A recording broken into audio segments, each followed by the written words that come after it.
anak-anak. Hari ini kita akan belajar materi tentang jenis-jenis tanah. Simak baik-baik ya. Don't forget to subscribe. Yang pertama adalah tanah aluvial atau disebut juga dengan tanah endapan. Tanah aluvial adalah tanah yang terbentuk dari hasil pengendapan di tempat-tempat yang lebih rendah. Jenis tanah ini berasal dari hasil erosi yang terjadi di daerah pegunungan dan perbukitan, kemudian dibawa oleh air.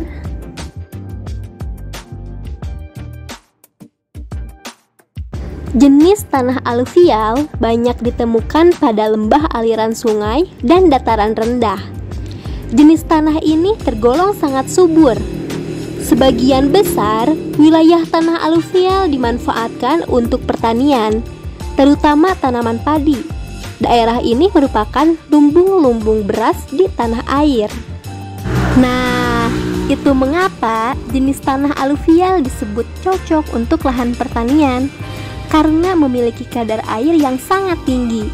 Selain itu, kandungan unsur hara yang terdapat di dalamnya juga dapat menjadi nutrisi yang baik bagi pertumbuhan tanaman. Kedua adalah tanah andosol, yaitu tanah yang umumnya berwarna gelap dan terbentuk dari material gunung berapi yang melewati proses pelapukan.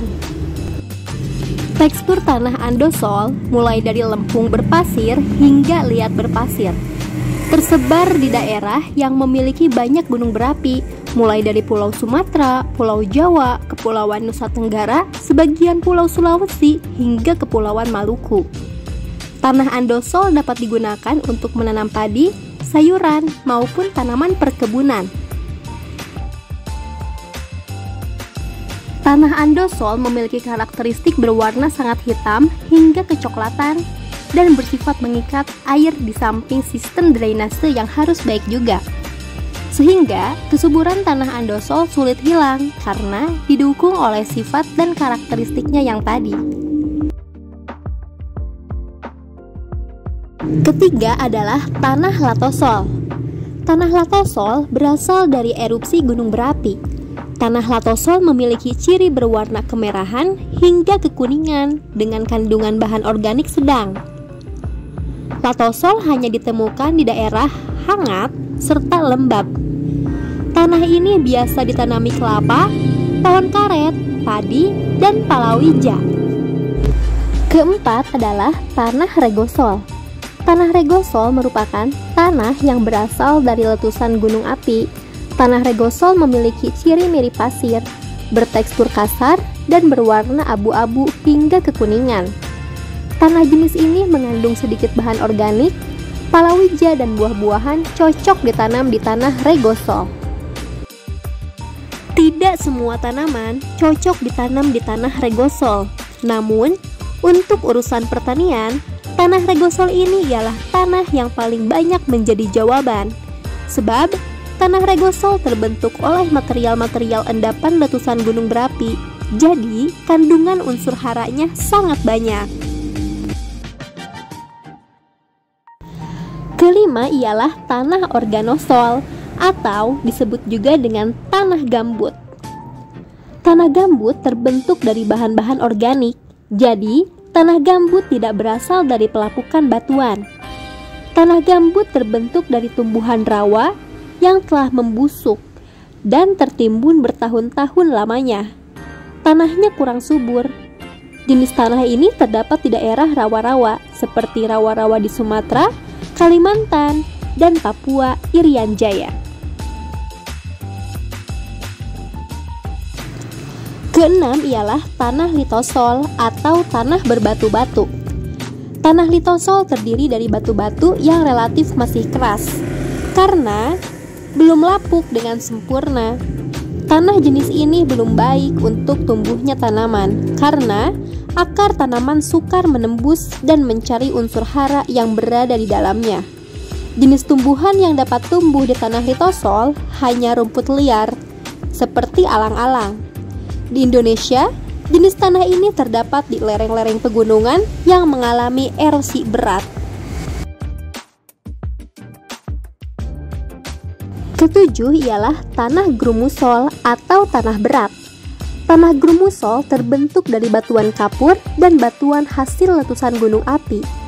Tanah ini kurang sesuai untuk tanaman padi, akan tetapi masih cocok untuk tanaman palawija, karet, dan pohon jati.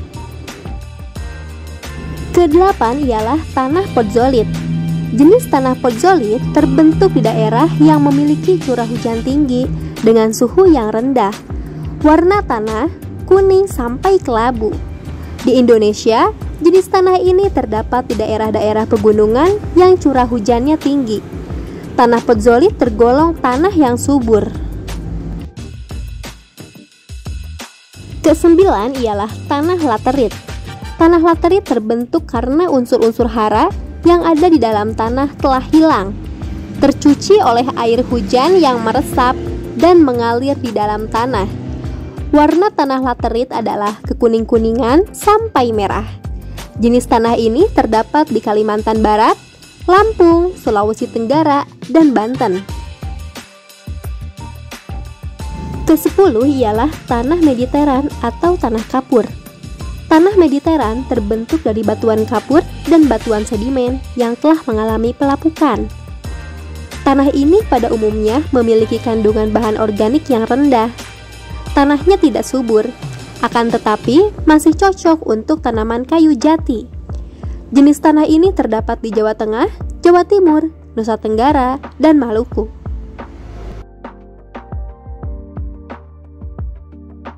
Dan yang terakhir, tanah ke-11 ialah tanah humus. Tanah humus berasal dari tumbuh-tumbuhan yang telah mengalami pembusukan.